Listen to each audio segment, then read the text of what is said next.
Here, let's stick with the theme of a comeback because we had not one, but two last night. The Celtics, they had a 20-point lead over the Knicks in Game 1. That usually means game over for Boston's opponents. Entering this game, they were 40-1 this season when they led by 20-plus points. But what had happened was Boston stopped hitting Girl, threes. that's an understatement. They went, it's not cold, they went frozen. Icy. Right, yeah. They were in a cold plunge. They only shot 29% on uncontested threes in Game 1. And while that was happening, the Knicks were balling out. 5 minutes left in the third. OG Anunoby hits a wide open three there. He was cooking. His best game ever in the playoffs. But what you love about this squad is the fact that they all have confidence. OG bending over backwards, making a pass. The ball, this three right here, I was like, whoa, these guys might be able to pull this off. But how do you not try to close or contest right there on Jalen Brunson? This was the one that shut me up.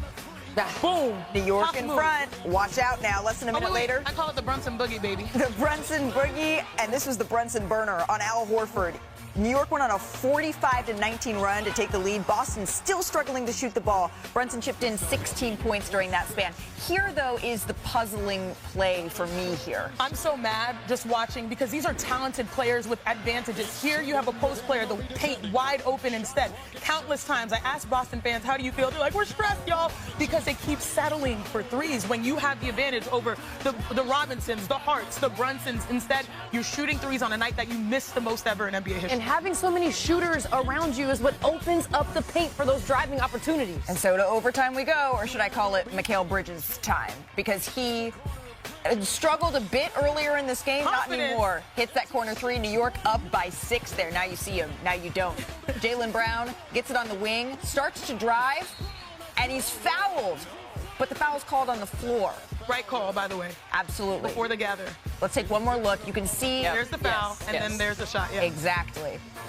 Sideline out of bounds for the Celtics here. What did we say about Mikal Bridges' time? Two-way player. He rips the ball away to end the game. The Knicks go on the road and steal Game 1. That's some highway robbery right there. One more look at that play from Mikal Bridges. Here's Jalen Brunson on the mindset to get the comeback in this one. Told each other just keep believing and just keep fighting, sticking together, and keep chipping away. Now, what is it going to be? A 20-point shot where you can just come back. We just had to keep chipping away possession by possession. This team has fought all year. You know, it's been a pretty good road team. We've had to endure some things with guys being out, and I think over time that helps you. You know, you build up, you know, your mental toughness and understanding how important that is. Check out the cover of the New York Daily News this morning. A little Goodwill Hunting. How do you like them apples? Brian, do you believe that last night's performance by the Knicks is repeatable? No. Not so much what the Knicks did, but I know I'm in trouble now. I'm in trouble with all my Knicks fan friends. Look, the Celtics missed 32 open, clean look three-pointers, and I just don't think that's going to happen again. What I do think is repeatable, what the Knicks have shown they've been able to do for a while now, is win clutch time, because they have the best clutch time player in the NBA. So however they get to clutch time in any game in this series, whether it's by hook or by crook, by missed free throws, missed three-pointers, whatever happens, that is what I think is repeatable. I think they can win clutch time. They've also proven that they can win on the road. They're 4-0 on the road in this postseason, 3-0 in the last series. They win in Boston in Game 1. I don't think they can count on the Celtics having historically bad volume shooting nights. So, but obviously, this is how the Knicks have to get through. They have to steal games here and there. They're 1 for 1 in that one. Listen, I'm going to give the Knicks a little bit more credit than Brian Windhorst just did. And this isn't because the Knicks gave me a hard time last season in the postseason. Knicks fans gave me absolute hell last postseason. However, there are some things that are repeatable for the Knicks. We also can't act like the Knicks played a perfect game. When you talk about Karl Anthony Towns, he was limited in scoring. Mikal Bridges was 3 of 13. They gave up 19 offensive rebounds. So, 1, the Knicks can play better. But 2, the defensive possession to tie the game in the fourth quarter, it wasn't because the Celtics settled. In fact, Jason Tatum doesn't settle on this possession. OG Anunoby's guarding the ball. Jason Tatum goes over the screen, continues to be an attack. attack mode. Karl Anthony Towns moves his feet, and OG Anunoby gets the steal. This is the possession that tied the game. That defensive effort and defensive energy can be repeated to help the Knicks keep this a competitive series. Well, we said yesterday the way that the Knicks can win is the law of averages. And I think we took that to the extreme when we forecasted potentially the Celtics missing shots. So I'm even more high on the Knicks because now they have the confidence knowing that we stole one on the road. Yeah. We have not just one. Everyone talks about Brunson being a closer. OG and Anunoby, 55 out of their 63 points in the second half and overtime were between those two. So they have two closers. Yep. You have potentially a better game from Cat. You're returning home feeling like, all right, like game two, whether what happens or not, like we're feeling good, like we can compete in this series. You gave the wrong team, most importantly, the wrong city. Right. Like, the New York Knicks, they went out and got big wings for the Boston Celtics. Yep. I'm not saying that this is some sort of proof of the New York Knicks being the better team in this series, but this is why they go out and get those sorts of wings. Also, we harp so much on Tom Thibodeau and never getting out of a drop. I just want to give a little credit to those switches that we've ever seen here for the New York Knicks. And it worked. But Boston, to your point, missed an NBA record 45 three-pointers in Game 1. It's the third quarter that's drawing a ton of attention here. The Celtics attempted a grand total of one shot inside the three-point line for the entire quarter. They were outscored 30-23. Here's Tatum on their shot selection. Obviously, in hindsight, if we could go back, we probably would drop the ball a little bit more because we missed a lot of shots tonight. But, there's a balance. Sometimes, it's a make or miss lead. And then there's sometimes where, you can get a better shot.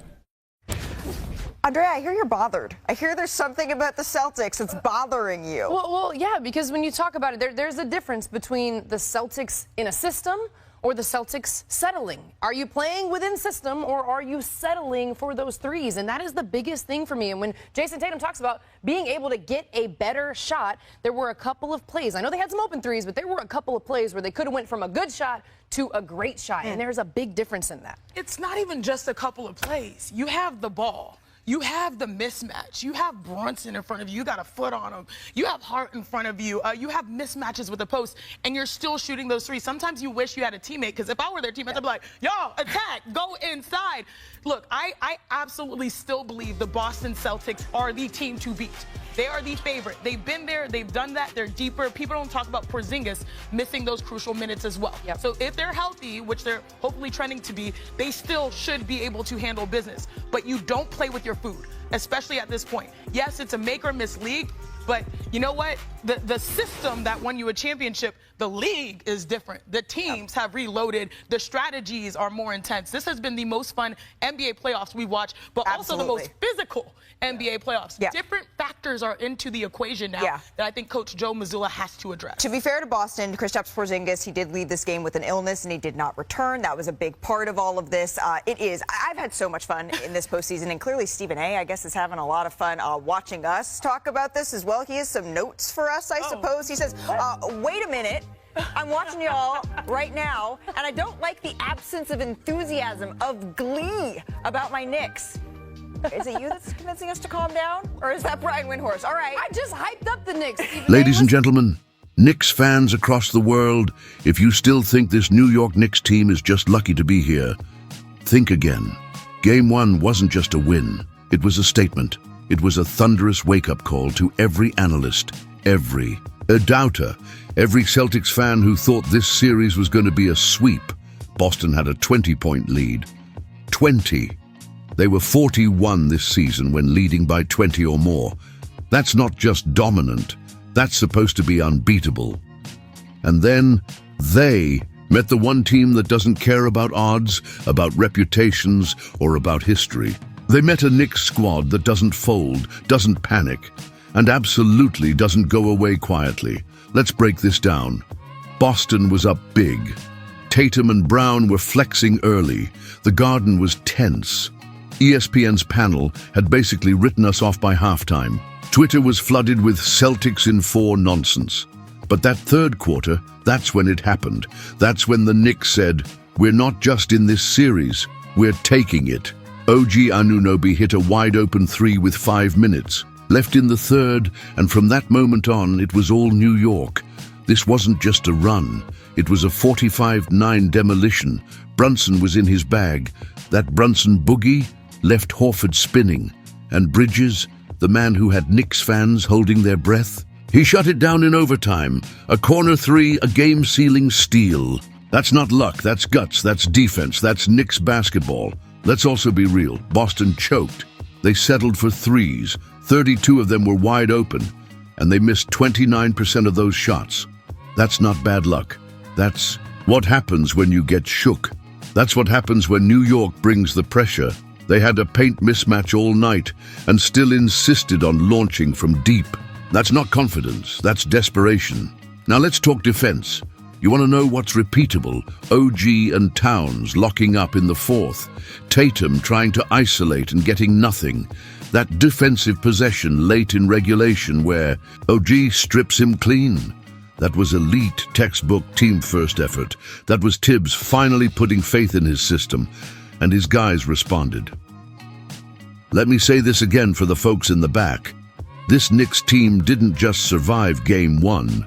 They controlled it when it mattered most. Now listen, we've heard the haters. We've heard the so-called experts who say this can't happen again, that Boston won't shoot this poorly again, that the Knicks got lucky. But let me ask you something, Knicks fans. Did we win because Boston missed shots? Or because we took their confidence? Because what I saw was a Knicks team that never panicked, that kept grinding, that went into a hostile building and took the Celtics' best punch, then came back and dropped them. We've got the best clutch player in the NBA. We've got a defense that travels. We're now 4-0 on the road this postseason. This series, it's not just alive, it's ours for the taking. But now I want to hear from you. Is this the year the Knicks finally break through and prove all the critics wrong? Can Brunson and this squad go all the way to the finals? And what adjustments would you like to see heading into Game 2? Let's make this comment section the loudest arena in the league. Drop your takes, your passion, your fire right now. Because this isn't just a recap. This is the New York Knicks Report, where real fans speak the truth. And the truth is this: the Knicks are coming, and they're not backing down.